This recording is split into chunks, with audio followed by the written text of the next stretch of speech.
안녕하세요. 책나들입니다. 오늘은 손용상 작가의 단편소설 금영화를 읽어드리겠습니다. 손용상 작가는 타향과 본향을 잇는 징검다리 문예지 한솔문학의 대표이기도 한데요. 한솔문학은 한국과 미국을 비롯한 캐나다, 호주, 홍콩 등 흩어져 사는 우리 교포들을 문학이라는 이름으로 묶은 디아스포라 문예지입니다. 이번에 소개해드릴 금영화는 손용상 작가의 8번째 신간소설집에 실린 단편소설입니다. 다음은 김종희 문학평론가님의 글입니다. 그는 소설은 서사적 이야기로 구성되어야 하고 그 이야기는 뜻이 깊거나 재미있어야 하며 그로써 문학의 본분을 지킨다. 손용상 작가는 인간으로서 또는 문인으로서의 향기가 있다. 그는 까다롭지 않으며 직관적이고 종합적으로 사람을 응대하는 기질이 있다. 라고 쓰여 있네요. 가끔은 작가의 인간적인 면모에 독자의 관심이 기울 때 더 작품에 몰입하게 되는 것 같습니다. 자, 그럼 작품 감상에 들어가 보겠습니다. 민경은 신음을 뱉으며 눈을 떴다. 어둠이 깔리기 시작한 주변에 보이지 않는 긴장이 팽팽히 당겨져 있다. 온몸이 욱신욱신 쑤셔댔다. 다리를 조금 움직여 보았다. 왼쪽 다리를 움직일 수 없었다. 안전벨트를 풀고 차의 문을 힘주어 밀었다. 심하게 찌그러진 문은 꿈쩍도 하지 않았다.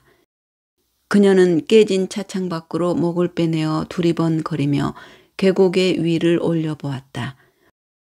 몸이 성하다 해도 온통 잡목으로 뒤덮인 저 계곡을 타고 오르기는 힘들 것 같았다.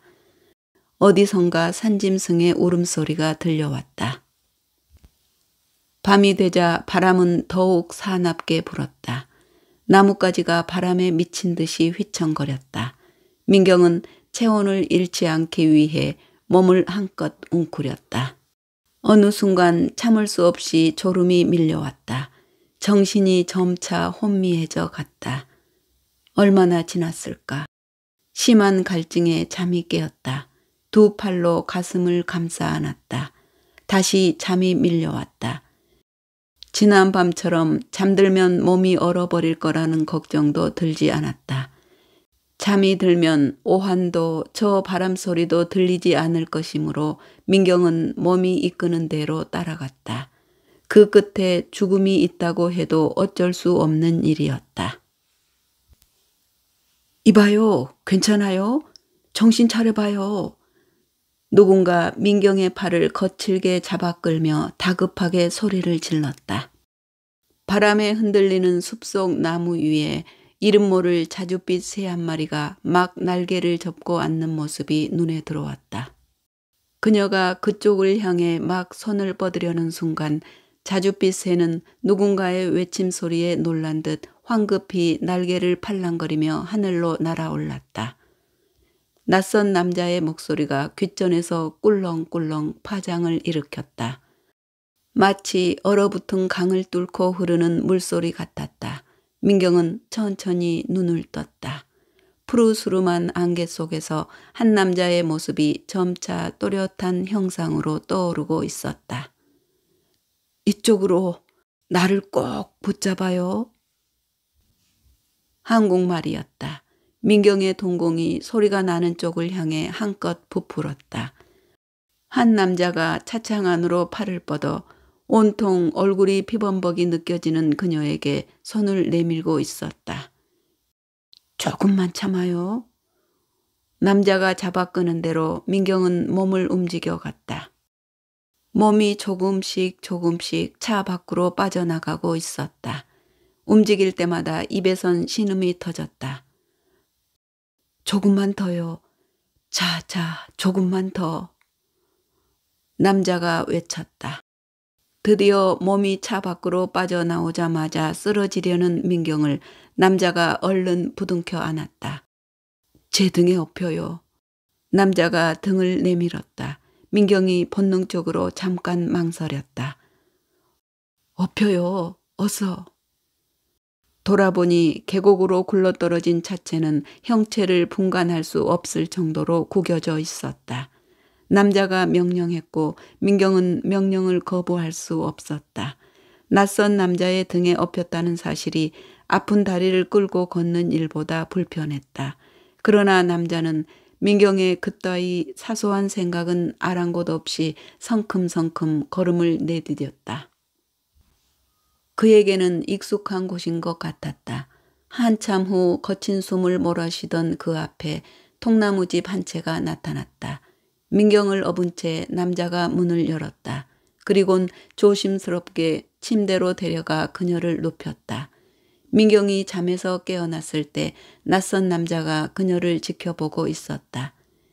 민경은 깊이를 알 수 없는 그의 검고 커다란 눈동자에서 쏟아지는 안광에 허둥대며 몸을 일으키려 했지만 남자가 지그시 어깨를 눌렀다. 아직 안 돼요. 움직이지 마요. 남자의 음성이 시냇물 흐르는 소리처럼 맑았다. 민경은 고개를 들어 그를 바라보았다.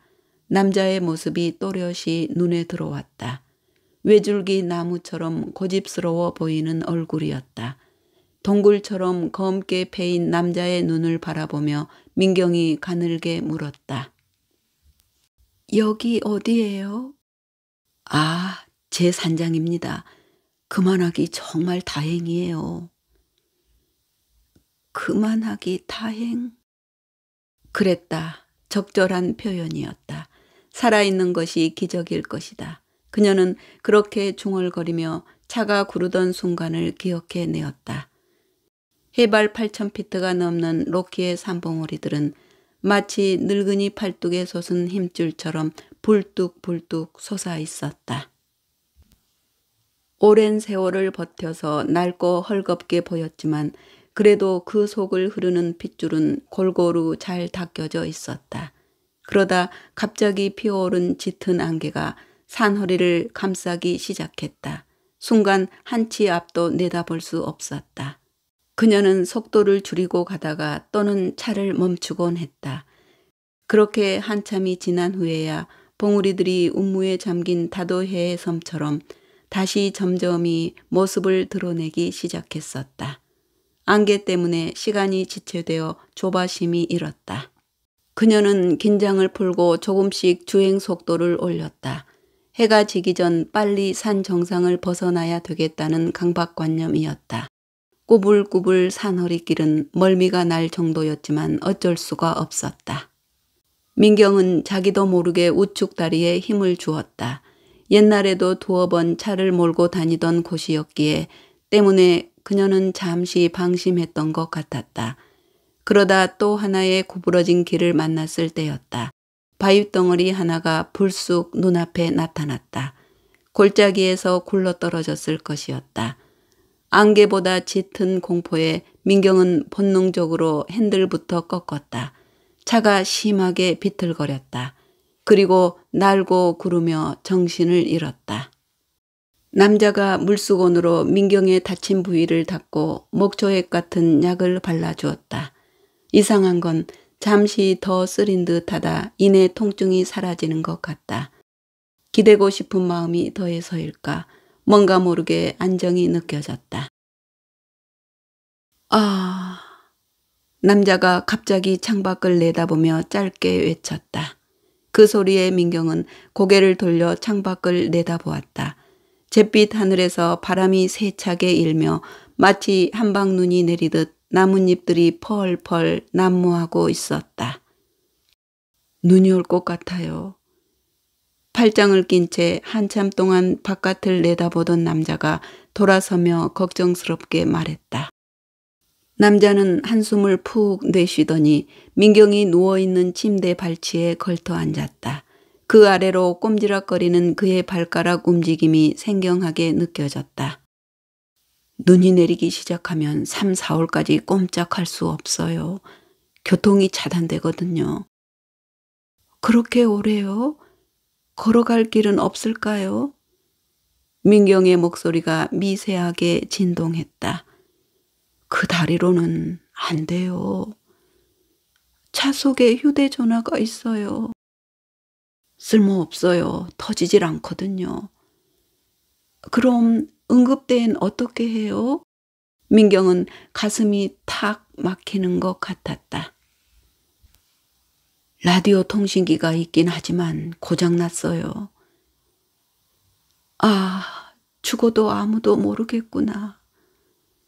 맺고 끊어버리는 것 같은 남자의 화법에 민경은 울고 싶었다. 가족과 자신의 실종 기사를 다룰 잡지사 동료들이 생각났다. 그런데 어쩌다 남자가 갑자기 호기심을 드러냈다. 왜 이 험한 곳을 겁도 없이 여자 혼자 운전하고 다니느냐는 질타 같았다. 무서웠다. 하지만 지금은 오로지 자신만 생각하고 싶었다. 뭔가 세상과 차단되었다는 것이 그녀로 하여금 생각마저 그렇게 만든 것 같다. 아니, 그렇게라도 하지 않으면 정신병이라도 걸릴 듯 암담하고 무서웠다.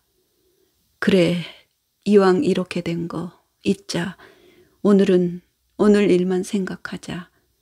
마음을 갈무리하니 오히려 평안이 찾아왔다. 인사가 늦었네요. 조민경입니다. 구해주셔서 고맙습니다. 서동빈이에요. 그들은 비로소 그렇게 통성명을 했다. 창으로 오후에 해가 깊숙이 들어와 한쪽 벽에 조명등처럼 걸려있다. 부엌과 화장실이 딸린 원룸형의 공간에는 민경이 누워있는 침대 외에도 푸른색 큰 체크 무늬의 헝겊 소파가 놓여있고 부엌 쪽으로 의자 2개가 딸린 작은 나무 식탁이 있었다. 한쪽 벽에는 이젤이 기대어져 있고 그 위에 액자가 없는 그림이 한 점 붙어 있다. 그림 속에서 나비 같기도 하고 꽃 같기도 한 것이 나풀거렸다. 그 사이 남자는 차를 만들어 침대 옆에 놓여있는 간이 테이블 위에 올려놓았다. 창밖에 비치는 눈을 쓴 먼 산봉우리가 수묵화처럼 보였다. 아마도 만년설일 것이었다. 산속의 통나무집에서 민경이 할 수 있는 일은 남자의 하루를 지켜보는 것뿐이었다. 동빈은 하루 중 절반은 그림을 그리는 것 같았다. 그녀는 처음 얼마간은 방 안에만 갇혀 있었으나 다리가 조금씩 회복되면서 종종 집 앞마당을 가로질러 놓여있는 작은 너럭바위에 걸터앉아 남자가 그림을 그리는 걸 바라보곤 했다. 남자가 검지로 스케치북 위에 목탄을 조심스레 문대면 그의 손가락이 닿은 곳마다 밑선이 뭉개지며 짙고 옅은 음영이 생겨났다. 늘 그 산, 그곳에 서 있는 나무나 하늘은 같았지만 남자의 손에서 매번 다른 분위기로 새롭게 태어나고 있었다. 민경은 그의 곁에서 스케치북을 들추어 보다가 그림들이 모두 곡선으로 시작되고 있다는 사실을 알게 되었다. 쭉 뻗은 나무조차 자세히 들여다보면 모두 곡선을 품고 있었다. 곡선으로 시작하시네요. 남자가 입꼬리를 살짝 위로 올리며 웃음을 지었다. 선의 움직임이 살아있는 것 같아서요. 강하게 뻗친 직선에도 생동감이 있잖아요. 가령 몬드리안의 컴포지션이나 담벼락에 붙어있는 포스터를 볼 때처럼 말입니다. 민경이 반박하듯 말을 받았다. 남자가 힐끗 그녀를 돌아보았다. 강해 보이는 것은 왠지 불안해서요. 곡선은 부드럽잖아요. 그런데 그림 그리세요? 갑자기 남자가 그림 도구를 주섬주섬 챙겨들며 말했다. 민경은 공연히 미안해져 그를 도와 이젤을 접었다. 그리곤 한쪽 손에 화구를 든 채 절름거리며 그의 뒤를 따라가며 말했다. 산업 디자인을 공부했어요. 건축 관련 잡지사에서 일하고 있고요. 아, 그렇군요. 그래서 취재차 혼자서 여행하시는군요. 그는 민경의 여행을 취재로 이해했다. 고마워요. 구해주셔서. 고맙다는 말로는 부족한 줄 알아요. 아, 아닙니다. 어쩌면 전생에 그쪽과 인연이 있었나 보지요. 남자가 뜬금없이 전생을 얘기했다. 그러나 민경은 고개를 끄덕이면서도 전생과는 전혀 상관없는 자신의 현생의 삶에 대해 말하고 설명해 주었다. 한 달 휴가를 받아 미국 여행을 하던 중에 텍사스에 왔다. 그리고 콜로라도 덴버의 친구 집에 가던 길에 사고를 당했다. 옛날에도 한번 와본 경험이 있어 그냥 렌트카로 혼자 왔다가 이 지경을 당했다. 이 길로 지인들과 연결이 끊어지면 그냥 실종자가 되어 내 일상은 완전히 뒤죽박죽이 될까 걱정된다는 등의 얘기였다. 남자는 말없이 그녀의 얘기를 들었다. 민경은 비로소 남자를 찬찬히 쳐다보았다. 큰 키에 바람이라도 좀 세게 불면 곧 쓰러질 듯 휘청거리는, 생각보다 약해 보이는 남자의 모습에 되레 가슴속으로부터 이상한 연민이 일었다. 마른 나뭇가지 같은 저 남자의 등에 엎여 다시 빛을 볼 수 있었다는 사실이 꿈만 같았다. 그래서 전생의 인연이라고 했을지도 모른다는 생각을 했다. 다리가 조금씩 나아지고 있었다. 그동안 이 부근을 지나는 인기척이라고는 들을 수가 없었다. 설사 위쪽으로 차가 지나다닌들 까마득한 아래 골짜기까지 사람들이 내려올 일도 없을 터였다. 그렇다고 남자는 그냥 놀고 있는 것 같지는 않았다. 창고에서 무슨 통신기계 같은 것을 꺼내 부품을 만지작거리곤 했다. 라디오 통신기계라면서 너무 안 써서 고장이 났나 봐요 하면서 곤혹스러워했다. 그리고는 그 몸으로 가는 일은 어렵다면서 좀 기다려보자고만 했다. 날씨는 점점 차가워지고 있었다. 남자의 말처럼 곧 첫눈이 올 것만 같았다. 그러면 꼼짝없이 갇혀버릴 수밖에 없을 터였다. 눈사태에 묻혀버린 듯 갑갑하고 막막해졌다. 그러던 어느 날 남자는 집 옆에 헛간에서 연장을 꺼내 통나무집을 수리했다. 소형 발전기를 손보고 녹수로 덜렁거리는 물바지에 못을 박고 벌어져 바람이 숭숭 들어오던 창틈을 고치기도 했다. 겨울 준비를 하는 것 같았다. 낯선 남자와 외진 산장에 있음에도 사람에 대한 두려움이 일지 않은 것은 뜻밖이었다. 그리고 그날 저녁 남자는 푸짐한 저녁상을 차린 뒤 부엌 옆에 붙은 창고로 들어서며 민경에게 따라오라는 손짓을 했다. 창고의 선반 위에는 와인 몇 병과 포장이 뜯긴 말보로 담배가 한갑 있었다. 그녀는 빨간 테두리에 담배 케이스를 집어들었다. 피세요? 남자의 목소리가 뒤에서 들려왔다. 그녀가 고개를 끄덕이자 남자는 붉은 와인 한 병을 꺼내들었고 민경은 담배를 집어들고 그곳을 나왔다. 식탁 위 촛대에 처음으로 불이 밝았다. 촛불에 비친 남자의 얼굴에 붉은색 빛이 감돌았다. 그는 와인병을 살짝 감아들고 그녀의 잔에 조심스레 잔을 채웠다. 잔을 받아든 민경이 새삼 말했다. 고맙다는 말이 충분하진 않지만 지금은 그 말밖엔 할 수 없네요. 혹 전생에 우리가 무슨 인연이 있었을까요? 남자가 또 인연을 거론했다. 이런 우연의 만남을 그는 자꾸 전생의 인연으로 연결하고 싶어 했다. 전생의 인연. 민경은 몸 안에서 뭔가 솟구치는 것 같은 느낌이 들었다. 무엇인지 알 수 없는, 제어할 수 없는 어떤 느낌이 몸속에서 일어나고 있는 것 같았다. 그녀는 눈을 돌려 벽의 그림을 바라보았다. 그림 속에는 바탕이 무언가 온통 황금색 물결로 덮여 있고 그 속에 드문드문 검푸른 나무 몇 그루가 서 있었다. 꽃 같기도 하고 나비 같기도 한 것들이 서로 엉켜 특유의 곡선으로 화판 가득 흔들리고 있었다. 첫날부터 민경의 시선을 잡아 끌던 것이었다. 무슨 꽃이에요? 파피예요. 황금을 찾아 대륙 횡단에 오던 개척자들이 이 산을 넘지 못하고 모두 얼어 죽었다는 전설이 있어요. 그들이 죽은 자리에 피어난 꽃이라지요. 남자가 와인 한 모금으로 입술을 죽이며 독백처럼 말했다. 자세히 보니 나비 같아요. 그렇죠. 나도 저 팔랑거리는 잎을 처음 봤을 때 나비떼를 떠올렸어요. 막 날갯짓을 시작하려는 나비의 몸짓 말이에요.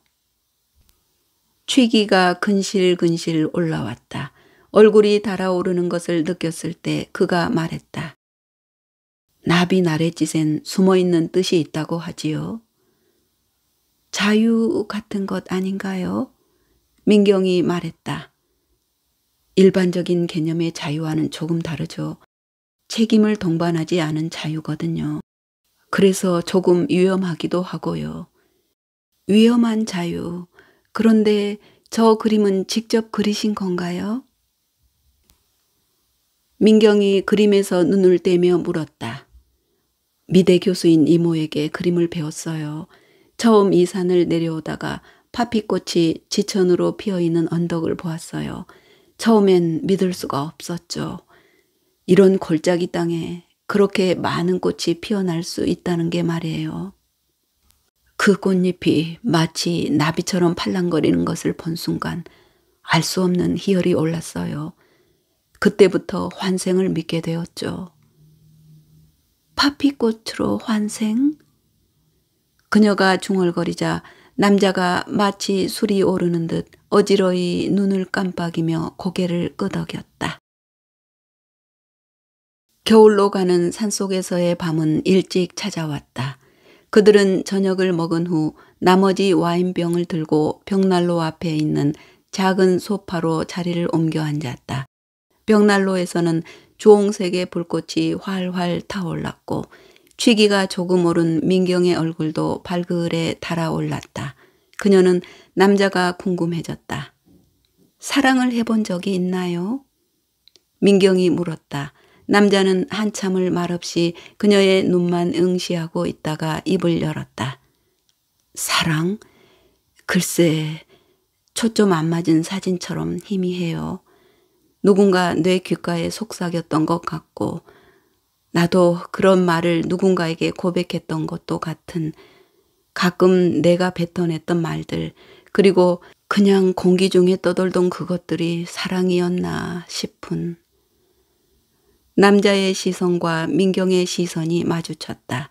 그들은 함께 어우러져 어둠을 응시했다. 그 어둠 건너에서 일어나는 소리들이 들려오기 시작했다. 불현듯 행복이라는 단어가 머릿속에서 맴돌았다. 그녀는 30살이 다 되도록 몇 번인가 사귀어 본 남자들은 있었지만 한 번도 그런 생각을 해본 적이 없었다. 그러나 어쩐지 오늘 밤은 운명처럼 느닷없이 만나게 된 이 남자, 이름 외에는 아무것도 모르는 이 남자와 같은 둥지 속에서 서로 보듬어 보고 싶어졌다. 어쩜 낯선 곳이라는 그 공간이 그녀를 용감하게 하는 것인지도 몰랐다. 그리고는 이상하게 이 남자를 평생 보호해 주어야 할 것 같은 생각도 들었다. 눈을 들어 그를 바라보았다. 말없는 남자의 동공이 뭔가 꿈을 꾸고 있는 것 같았다. 그녀가 물었다. 누군가와 함께였을 때 행복하다고 느껴본 적 있나요? 그림 그리고 있을 때 그런 기분이 들어요. 숲과 나무를 흔드는 바람에 보이지 않는 움직임, 소리, 그런 것을 그릴 때 정주된 평면적인 그림이 아닌 살아있는 그림 속으로 걸어 들어가 숲이 되고 나무가 되고 그 나무에 부는 바람이 되는 경험을 하죠. 그때 나는 그림을 통해서 환생해요. 행복의 순간이죠. 또 환생을. 민경이 고개를 갸웃하며 그를 쳐다보았다. 남자가 웅얼거렸다. 그리곤 가끔 죽음의 뒤를 생각하곤 해요. 뭐가 남을까 하고요. 흙으로 돌아가는 거 아닌가요? 민경은 쇠뇌당하듯 남자의 이야기에 점점 빨려 들어가고 있다는 느낌을 받았다. 그렇죠. 그 흙이 바로 비밀을 푸는 열쇠예요. 흙은 꽃이나 생물의 자양분이 되니까. 그래서 우리는 그 자양을 흡수한 꽃이나 다른 생명체로 환생하게 되는 거지요. 참 신기하잖아요. 이어지는 생의 비밀. 죽음이 바로 끝이 아니라는 얘기지요. 민경은 갑자기 주술에라도 걸린 듯 어린 시절 어이없이 세상을 떠난 엄마를 떠올렸다. 이 남자 말대로라면 엄마도 다시 태어나 이 세상 어딘가에 살아있을지도 모른다는 생각이 드는 것이었다. 그리고 엄마의 죽음이 그림처럼 스쳐 지나갔다. 늘 회피했던 엄마의 마지막 날 기억이었다. 그날 엄마는 민경의 손을 잡고 시장을 다녀오고 있었다. 어렸던 민경의 손엔 엄마가 잠시 맡긴 생선 바구니가 있었다. 그때 골목 어딘가에서 개 한 마리가 튀어나와 그녀에게 달려들었다. 외마디 소리에 옆 상점에서 뭔가를 사고 있던 엄마가 순식간에 달려나와 개를 덮쳐 몸통을 잡았다. 민경을 덮친 개는 목을 돌려 엄마의 목을 물고 흔들어댔다. 목에서 피가 솟구쳤고 엄마는 쓰러졌다. 동네 사람들이 뛰어나와 수습하기까지 몇 분 걸리지 않았다. 미친 개라고 했다. 그날 길 옆에 피어있던 수수빛 맨드라미가 엄마 목의 선짓빛과 꼭 닮았었다는 기억도 함께였다. 결코 뒤돌아보고 싶지 않은, 그러나 결코 지워지지 않는 기억이었다. 환생이란 것이 정말 있었으면 좋겠어요. 죽음이 끝이 아니라면. 민경은 혼잣말처럼 중얼거렸다. 어쩐지 남자의 뇌리에 박혀 있는 듯한 환생 얘기가 전이 된 듯 느닷없이 민경에게도 오래된 엄마의 기억을 되살리게 했던 것이었다. 벽난로의 불꽃이 조금 사그라지자 남자가 일어나 장작 몇 개를 더 밀어 넣었다. 나무로부터 나온 잿빛 연기가 둥근 연통 속으로 빨려 들어갔다. 그들은 푸른 체크 무늬의 소파로 자리를 옮겨 몸을 나란히 하고 앉아 무언가 끊임없이 이야기를 주고받았다. 벽난로의 장작 불빛이 서로의 눈 속에서 촛불처럼 일렁거렸다. 그들은 서로 말은 안 했지만 이 시간이 이대로 멈추어도 좋겠다는 생각을 하고 있었다. 그렇게 밤이 충분히 깊어갔을 때 민경은 자신도 모르게 남자의 어깨에 머리를 기댔다. 남자가 가까이 오지 않으니 더 안달이 날 정도였다. 그런데 이상하게 민경은 그럴수록 더 남자에게 끌렸다. 남자가 머리를 돌려 민경을 빤히 들여다보았다. 장작 불빛이 그의 얼굴 위에서 그림자로 춤을 추었다. 남자가 가만히 손을 뻗어 민경의 머릿결을 손빗으로 쓸어내렸다. 민경은 눈을 감았다. 남자의 더운 숨결이 목덜미에 닿았다. 볼을 감싼 그의 손바닥에서 뜨거운 열기가 전해져 왔다. 곧이어 뜨거운 입술이 다가왔다. 민경은 자신도 모르게 남자의 입술 위에다 먼저 입술을 포겠다.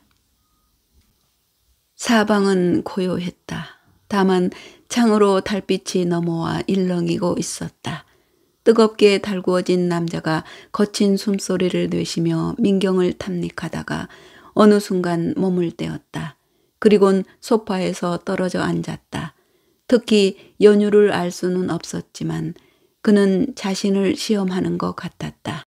마치 이 시험을 통과해야 뭔가를 얻을 수 있다는 그런 고집 같은 느낌을 받았다. 민경은 말보로에 불을 붙여 깊게 빨아당겼다. 그리고 미처 사그라지지 못한 열기를 뿜어냈다. 잠을 이룰 수가 없었다. 바람에 창문이 덜컥덜컥 소리를 냈다. 창밖의 나무가 몸을 뒤틀었다. 바람에 휘둘리는 모습이 안쓰러웠다. 설핏 잠이 들었는데 뭔가 이상한 소리에 잠이 깨었다. 민경은 몸을 벌떡 일으키며 문 쪽으로 고개를 돌렸다. 출입문이 삐걱대며 흔들거리고 있었다. 남자가 일어나 비틀비틀 나가고 있었다. 그의 몸이 이상하게 휘청거렸다.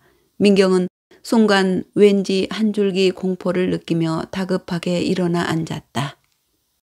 밖에 나가려고요? 추울 텐데. 술이 조금 오르는 것 같아서요. 금방 돌아올게요.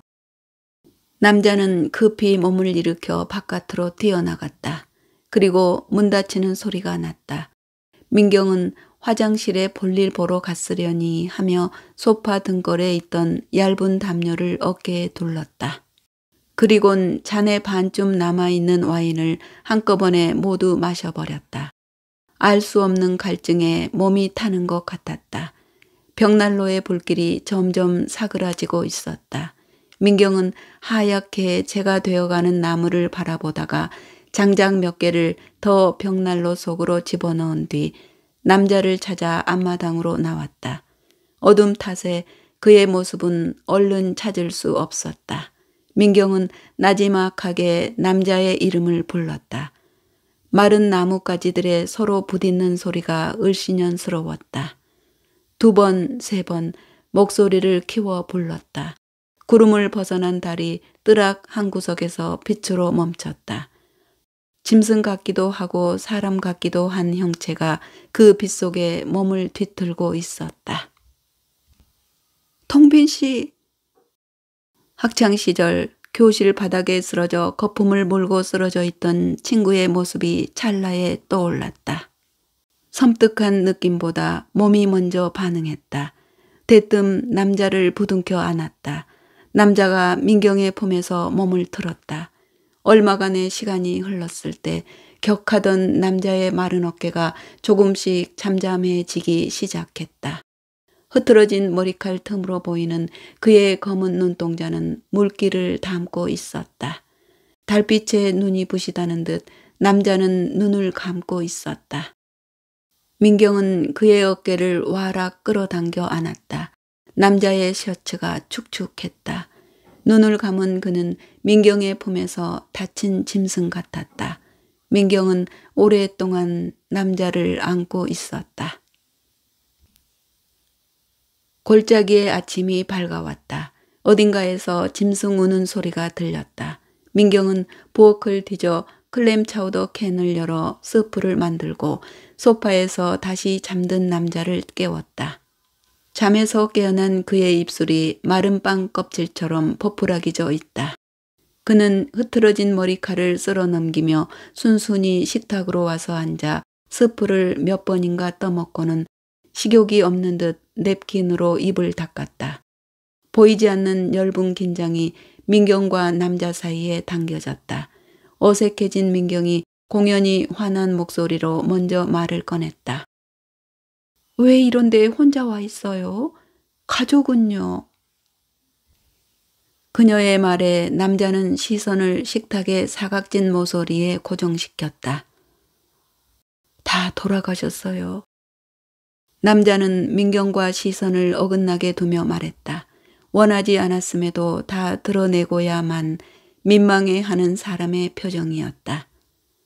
많이 놀랐죠? 그가 식탁 테이블 모서리에서 눈을 떼지 않는 채 말을 이었다. 초등학교 때 시작했어요. 잠을 자려고 누웠는데 순식간에 검은 보자기가 나를 덮어씌웠죠. 참을 수 없이 몸이 뒤틀려 왔어요.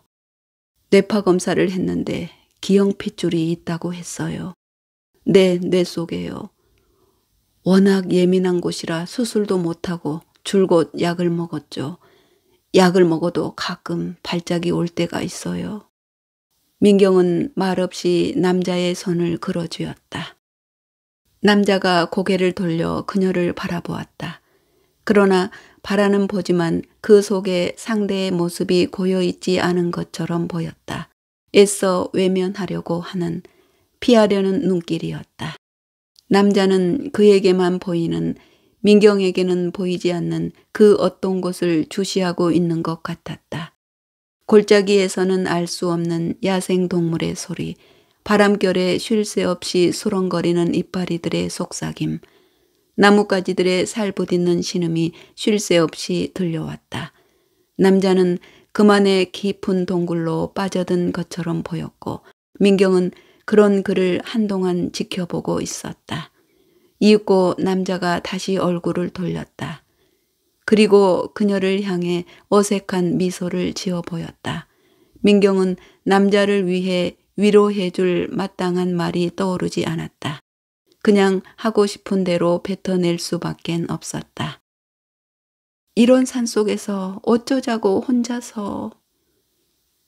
부모님이 돌아가신 뒤 겨울을 이곳에서 나곤 했어요. 사고로 돌아가신 건가요? 그런 셈이죠. 폭동 때였으니까. 남자의 눈에 물기가 얼핏 스며들었다. 그는 천천히, 아주 천천히 당시의 기억을 되살려내고 있었다. 초등학교 졸업하는 해였어요. 벌써 20년이 넘어가네요. 저녁을 먹고 식구들이 모여 앉아 TV를 보고 있었어요. 화면에 폭도들이 상점을 불지르고 약탈하는 장면이 계속 나왔어요. 폭동이 난 거래요. 아버지가 옷을 챙겨 입었어요. 다들 말렸지만 아버지는 아랑곳 없이 차에 시동을 거셨지요. 어머니와 내가 함께 차에 탔어요. 아버지는 화난 음성으로 내게 집으로 들어가라고 소리를 질렀지만 나도 고집을 부렸지요. 우리가 가게에 도착했을 때 벌써 옆 건물은 화염에 휩싸여 있더군요. 아버지는 미친 듯 가게 안으로 뛰어들어가셨어요. 나도 거들었지요. 그리곤 가게 금고 밑에 꽁꽁 감춰두었던 현금을 가방에 쓸어담아 차로 돌아왔어요. 아버지가 엄마에게 엄지를 세우며 차에 오르는 순간이었어요. 남미계로 보이는 남자 몇이 다가오더니 남자는 다시 창가로 시선을 돌렸다. 그 시선이 허공에 붙들린 사람처럼 한동안 눈도 깜박이지 않았다. 그대로 가방 든 아버지의 머리에 총을 쏘았어요. 그리고 달려나오는 엄마에게 또 한 번. 엄마의 비명소리가 들렸어요.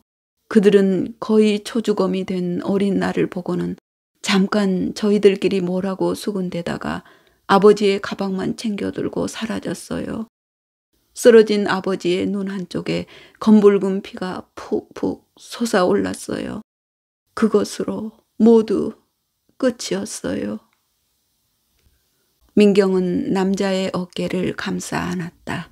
남자의 심장이 불규칙적으로 뛰고 있었다. 끔찍했어요. 혼자 살아남았다는 게 견디기 힘들었죠. 여기만 오면 부모님의 숨결이 느껴졌어요. 아버지가 직접 지으신 집이거든요. 은퇴하면 와서 살겠다고 하셨는데 위탁되었던 이모 곁을 떠나 이곳에서 겨울을 지내고 나면 그래도 세상 밖으로 나갈 용기가 조금은 생겼지요. 그런데 그때의 충격 때문인지 없어진 것 같았던 그 병이 다시 도지기 시작했어요. 남자의 동공에 고여있던 물기가 결국 무게를 이기지 못해 뺨을 타고 굴렀다. 눈앞에서 처참하게 목숨을 잃은 어머니를 지켜봐야 한 자신과 부모님을 눈앞에서 잃은 남자의 가혹한 운명이 오버랩되며 그녀도 함께 서러워졌다. 민경은 남자의 머리를 쓸어 안았다. 품어서 그의 아픔이 치유될 수 있다면 오래 그러고 있고 싶었다. 그리고 그 품 안에서 민경 자신을 올매고 있는 오래된 기억도 함께 풀어내버리고 싶었다.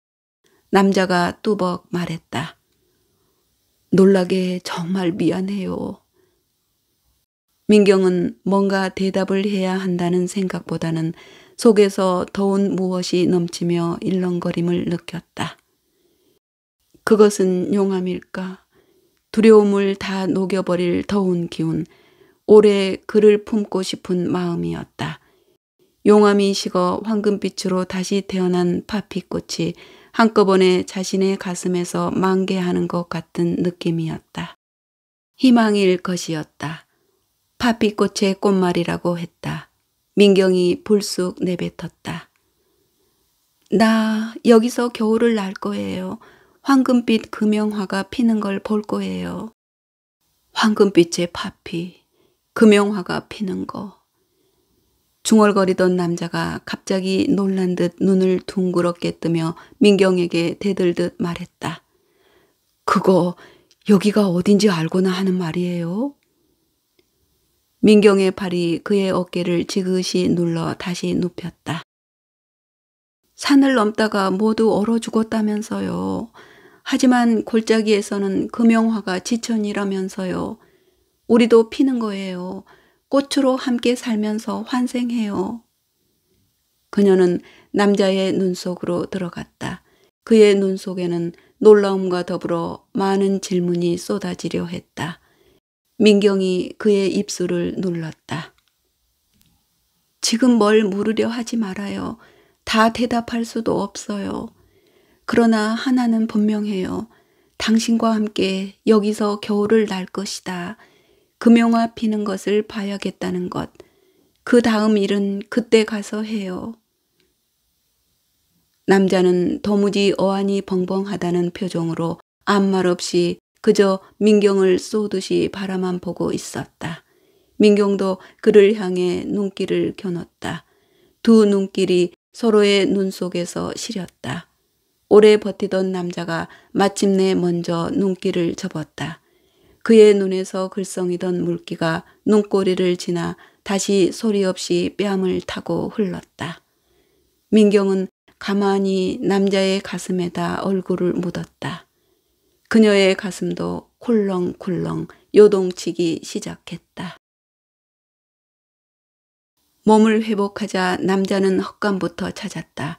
남자의 손엔 고장난 라디오 수신기가 들려 있었다. 겨울을 보내기엔 좋은 소일거리라는 듯 남자는 뜯고 조립하기를 되풀이했다. 민경이 보기에 그 낡은 기계는 결코 소리를 낼 것 같지 않았다. 그러나 남자는 집요했다. 마치 수도하는 구도자 같았다.